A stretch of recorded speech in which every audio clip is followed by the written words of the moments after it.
matai nusivydę. Čia taip, atspins tas, žinai, krosnelį, tai didelis variantas.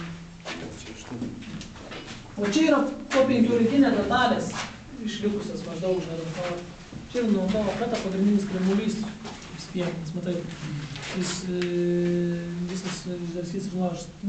Jo man sunku pakelti, tai jums įvaizduoju gatvę keliuoti.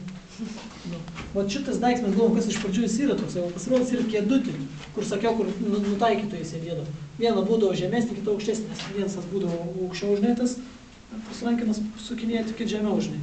Vat pati rankina viena iš tų likusių žinai, nes jūs būdavo po dvi žinai. Taip sėdi žinai, ne taip kaip nors kaip vaira, bet žinai šuonė buvo.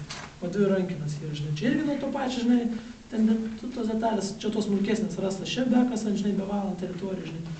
Tie varžtai vat nuo dvylikiniai yra, nes kai mes valėm tą duobę šuonę, radom rusų išstumestus žinai, nes jie išardė tą aikštelę, čia irgi gal apie kiauškinį matai cipruomis, nes detalės buvo pasklidusios po teritoriją žinai. Nes kai piganų metai?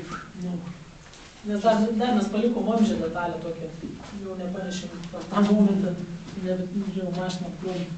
Vamžys įsiskėtis, toks gavus, įsiskėtis arba išsiskėtis. O ta pati rankina, jūs blemas gaila, kad neturi nieko, neapkoluoti, nei nuotraukas, nieko, nepasiimim, žinai. O būkas nerealiai didelis, žinai.